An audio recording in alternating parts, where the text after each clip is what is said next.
Good afternoon, students. As we have already started with the chapter Our Environment, chapter 15. As you know, we have already completed what happens when we add our waste to the environment, ecosystem, what are its components that we have discussed. Then we have discussed about the components like biotic and abiotic component. Then we have discussed about the types of ecosystem, natural ecosystem and artificial ecosystem. Then we discussed about the trophic level, that is the food chain and food web. Then we discussed about the 10% law. Okay, as you know, from sunlight only plant is going to absorb 1%, and then from there onwards it will be 10% available to the next trophic level. Then we discussed here that 90% energy will be going in digestion, heat, and in doing work, rest, and so on. Then we discussed about the energy flow diagram, that energy is going to flow only in one direction. Now let's talk about the next point here, biological magnification or biomagnification, in the next slide.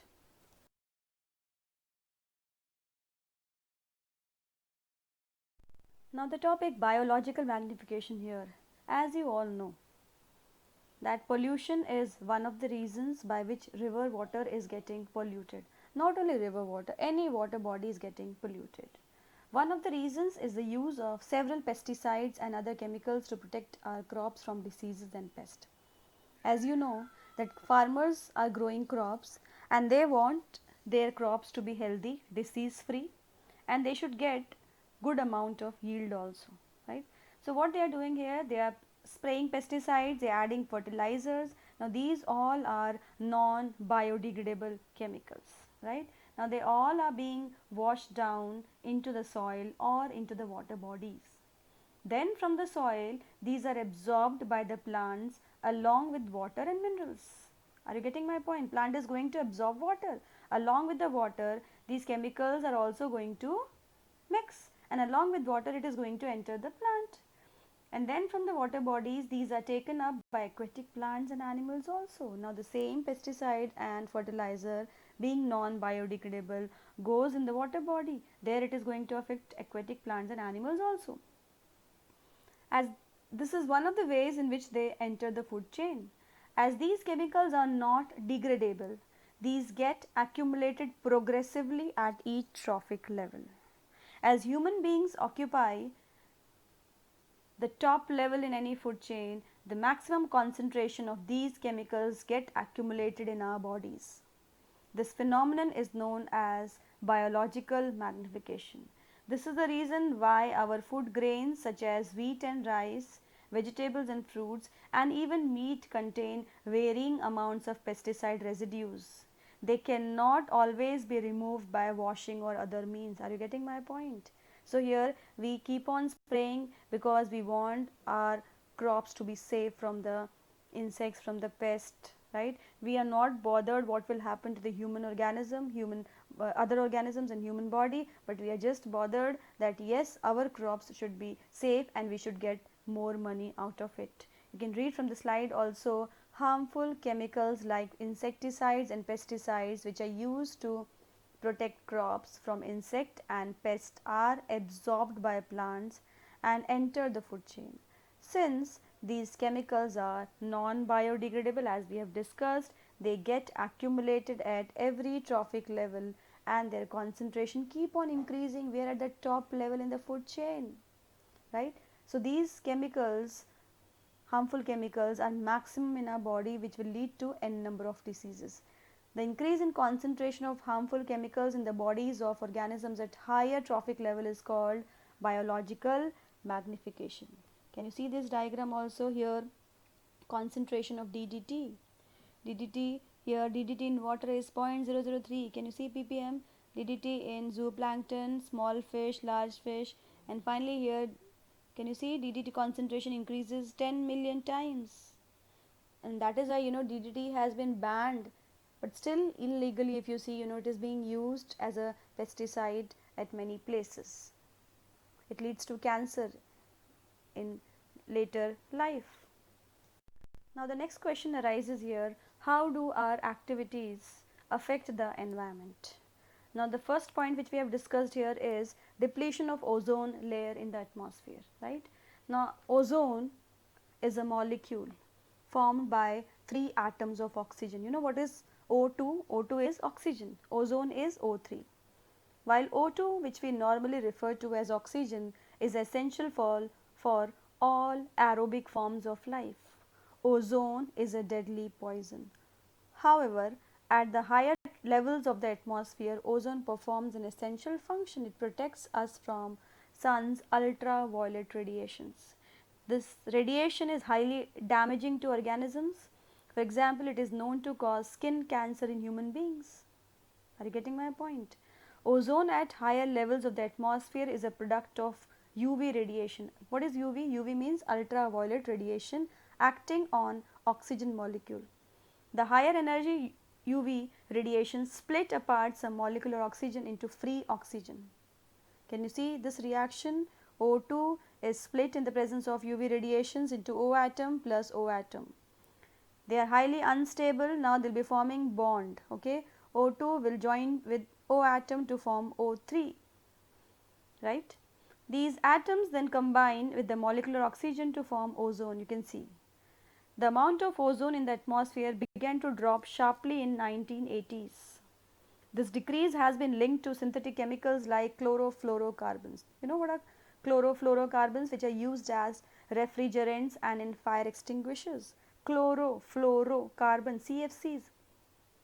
Actually, why are we bothered about CFCs, because chlorine, fluorine and carbon here, they are highly unstable. This chlorine and fluorine is going to, form bond with this O atom. Are you getting my point? So this O atom is not free to join with oxygen, and then it is not going to form ozone, right. As such, the rate of ozone formation and rate of ozone depletion go hand in hand. It is a continuous process. But due to CFCs, due to HFCs, hydrofluorocarbons also, what is happening here, that oxygen depletion, ozone depletion has become more compared to ozone formation, and that is why we are talking about thickening. Thickening of the ozone layer has become thin, right. We refer it as ozone hole, but it is not a hole. Its thickness of the ozone layer has become less, and that is why ultraviolet radiations can reach us and cause harm, can cause skin cancer. If you go to Australia, their ultraviolet radiations, they reach the surface of that country people, and those country people here, they have to wear apparels which are made up of, or which are providing protection from ozone, right. Now what ozone here means, I am talking about they are providing protection from ultraviolet radiations.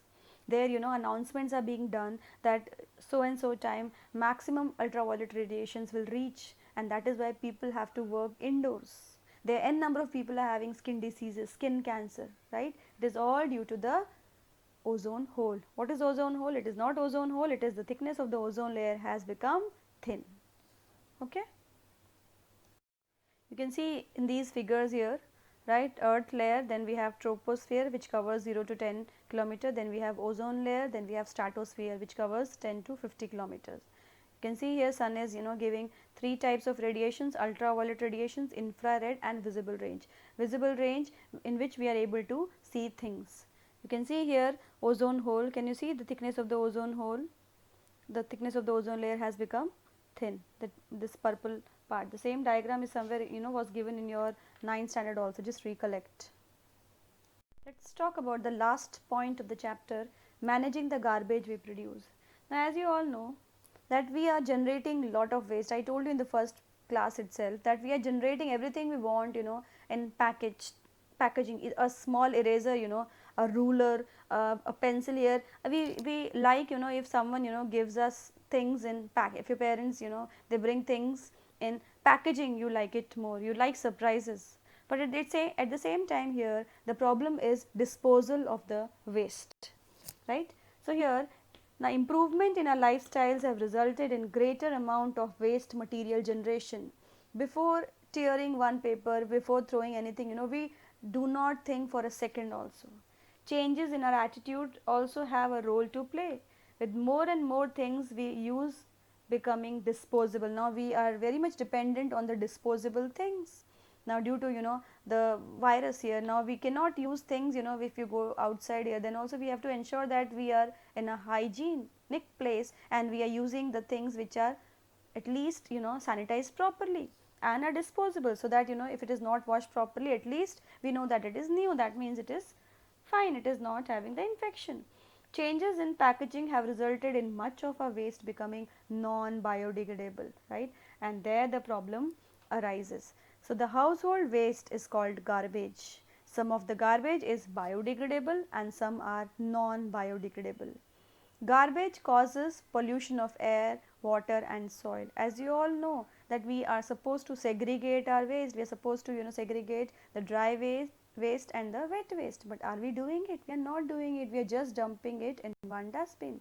And the vans which are coming, the cleaners, the safai karamcharis, which are coming to our houses, to collect garbage, as such they are cleaners. What they are doing here, they are also collecting the garbage, dumping it, and then it is all being dumped to a landfill.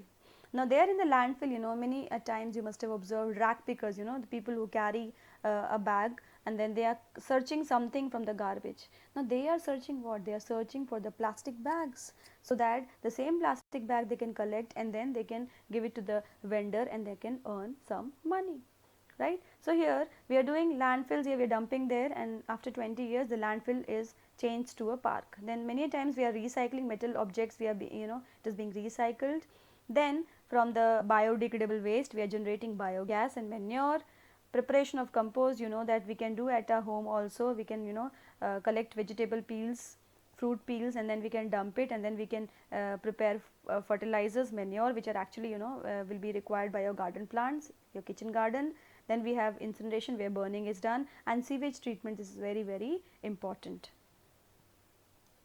You can see these pictures here in the landfill, the truck is dumping the garbage, and then we have recycling, they are collecting and then they are sending it for recycling.